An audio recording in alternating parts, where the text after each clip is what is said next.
markets are closed, but the business stories are just heating up. Hello, I'm Mai Rodriguez. Catch up with us on Business Brief.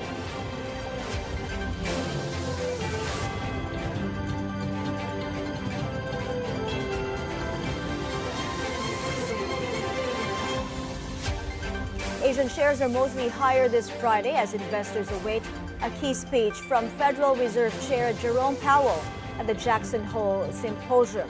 Markets are watching closely for signals on the Fed's next move, particularly the prospect of a September rate cut amid signs of a softening job market and uncertainty over the near-term policy outlook. Japan's Nikkei and Australia's ASX are in the red, while most other Asian markets are higher. On currencies, the US dollar slips against the South Korean won and holds steady against the Hong Kong and Australian dollars. It strengthens, however, against other major Asian currencies. In commodities, gold is down 0.3%, while oil prices are mixed. In crypto, Bitcoin climbs nearly 0.7%, and Ethereum adds almost 1%. The Bangko Sentral is expected to keep cutting interest rates, a move that could reshape the outlook for borrowing, investment, and growth in the months ahead, while aligning the Philippines with a global wave of monetary easing. In its latest note, BMI, a Fitch Solutions company, projects the BSP will lower the benchmark rate by 50 basis points to 4.75% by year-end, in line with other forecasts. The think tank cites weak first-quarter growth and easing inflation as key drivers. BMI adds the BSP has ample room to cut, with inflation slowing to 0.9% in July, well below the 2 to 4% target. The Philippines assures Vietnam it will still honor its Memorandum of Understanding signed last year despite a 2-month import ban. The agreement states Vietnam will supply the Philippines with 1.5 to 2 metric tons of white rice annually. There have been reports the Vietnam Food Association has asked its country's trade ministry to challenge the Philippines' move to suspend rice imports for 2 months. But Agriculture Secretary Francisco Chu Laurel says this is not necessary and that the Philippine government is just trying to protect its farmers. President Marcos ordered a temporary ban as part of the government's efforts to stop the slide in farm gate prices of palay. The U.S. State Department says all 55 million foreign visa holders are subject to continuous review. Officials warn visas may be revoked at any time if there are signs of ineligibility, including overstays, criminal activity, or links to terrorism. The Trump administration is stepping up scrutiny, particularly with students singled out for closer checks. More than 6,000 visas have been revoked since Secretary of State Marco Rubio took office in January. A court dismisses the royal insult charges against former Thai Prime Minister Thaksin due to lack of evidence. The royalist military accuses the billionaire of violating Thailand's strict lèse-majesté law during a 2015 interview with foreign media. Thaksin denied wrongdoing and has repeatedly pledged allegiance to the king. But his family's legal problems are not yet over. His daughter and Thailand's current prime minister, Paetongtarn Shinawatra, faces possible dismissal from office for an alleged ethics violation. The Department of Human Settlements and Urban Development is urging the private sector to step up and help close the country's more than 5 million housing backlog. On BNC's Business 360, Senior Undersecretary Henry Yap made the call as they expect a lower budget allocation next year.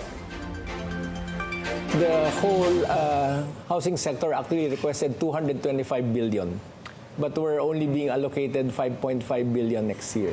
Basically, the budget will dictate the amount of houses that we can actually construct. Luckily, with the recalibrated program of Secretary Ping, we were able to get commitments from the private sector to develop 251,000 units in the next 3 years. Yap highlighted how lower interest rates and incentives, like Pag-ibig's new loan program, will make affordable housing more accessible to Filipinos. Despite challenges, the government is still targeting the completion of 1.2 million houses by 2028. Expect higher fuel prices next week. Jetty Petroleum says diesel could increase 20 to 40 centavos per liter and gasoline by 40 to 60 centavos. Prices started lower on hopes that a Ukraine peace deal would ease sanctions on Russia, but uncertainty and new U.S. tariffs pushed oil higher. Freight and premium costs also remain elevated due to geopolitical risks.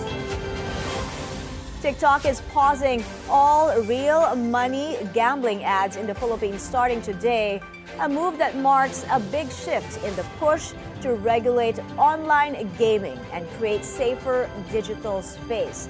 The decision follows growing concerns over online gambling.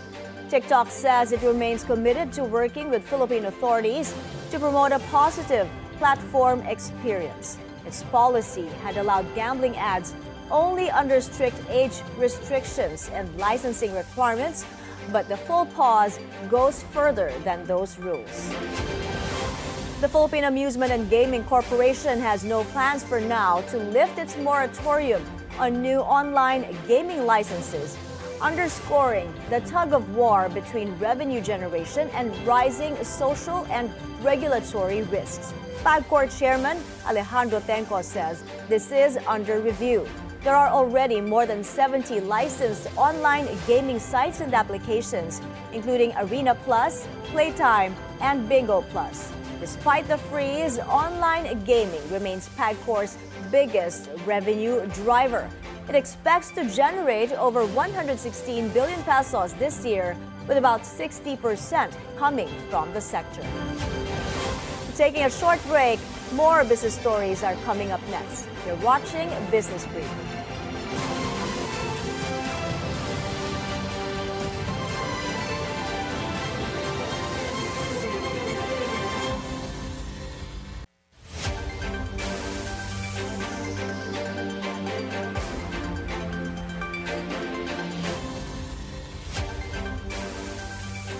Ayala Land has announced a new chief finance officer and key leadership changes. Jose Eduardo Quimpo replaces Augusto Bengzon as CFO and treasurer. Quimpo brings extensive experience in corporate finance, capital markets, and risk management, including his recent role as CEO of a REIT. He will lead the company's financial strategy, risk management, and investor relations. Bengzon will remain with the group on the management committee and as director in several subsidiaries, including Ayala Land Logistics Holdings and Avaland Berhad. Millet Arnedo is now Data Protection Officer. Priscilla Carissa Bautista becomes VP and Head of Litigation. The government officially launches a pilot run of the Love Bus program in Cebu. Commuters can avail of free rides during peak hours, weekends, and holidays. The government says the free rides can be a big help to commuters, especially for minimum wage earners and students. First introduced in Metro Manila during the late 1970s and 80s, the Love Bus has been revived by President Bongbong Marcos to help ease commuting costs. Demand for office space in the Philippines jumped 56% in the first half of 2025, making it the second fastest growing market in the Asia Pacific and signaling a stronger than expected recovery in the country's business landscape. A study by Colliers shows the Philippines is now catching up to Singapore, which led the region with a 12-fold surge in office take-up. Net office demand here reached 96,000 square meters, already 60% of the full-year target. Companies are shifting toward prime, sustainable spaces that match their long-term goals, with 70% of occupiers expanding or setting up new offices. More than half of the demand is for smaller spaces under 1,000 square meters, while 36% involves whole floors. SM Prime Holdings is postponing the initial public offering of its planned real estate investment trust to beyond 2026. a move that underscores how volatile market conditions continue to weigh on capital raising in the Philippines. The property developer, led by the ultra-Bilyonaryo family, cited unfavorable market conditions. Chief Finance Officer John Naipeng Ong also noted that liquidity concerns must be taken into account. The Philippine Stock Exchange is targeting 6 IPOs this year, but only one has materialized so far: Cebu-based fuel retailer Topline Business Development Corporation last year. We're taking another breather. You're watching Business Brief.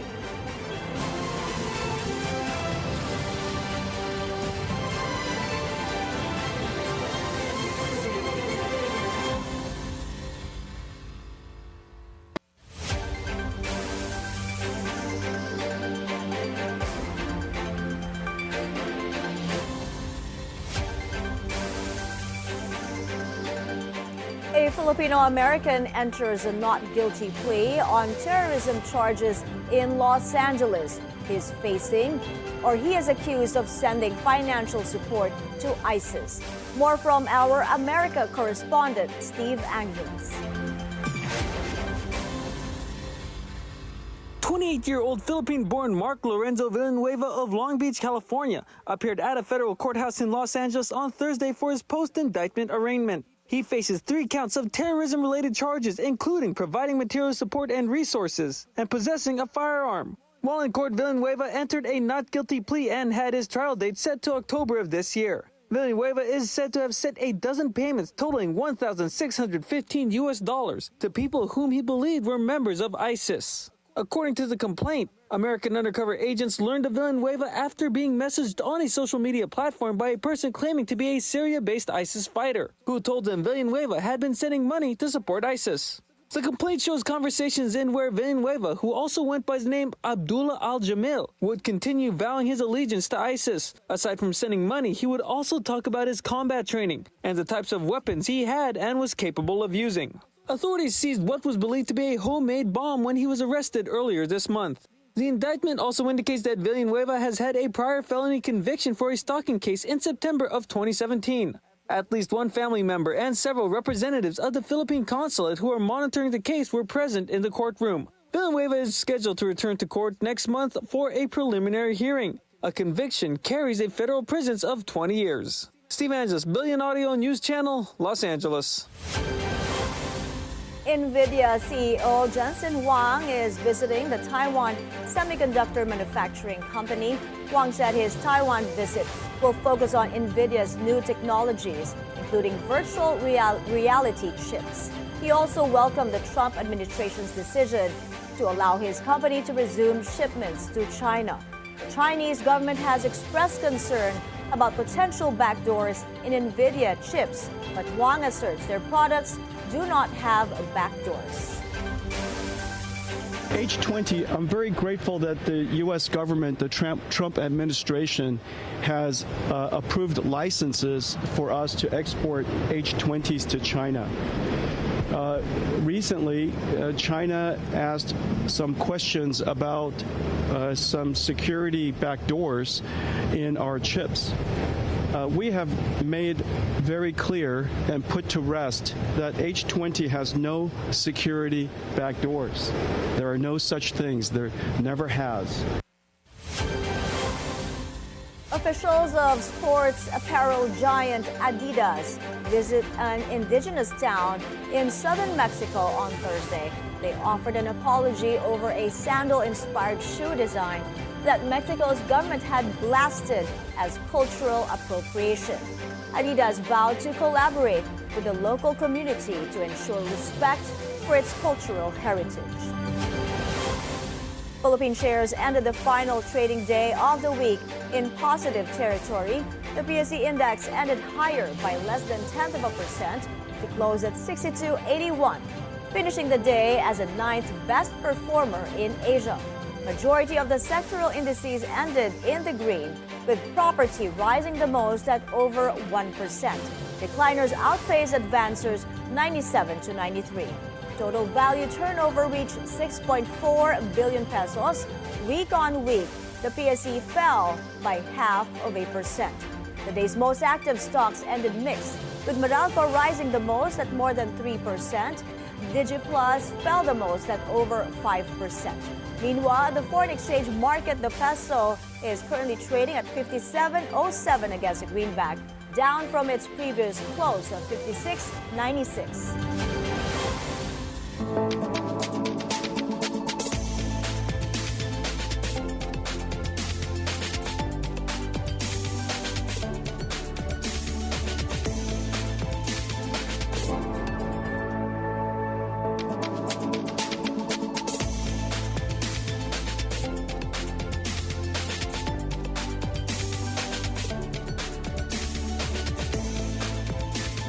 That's a wrap for today's Business Brief.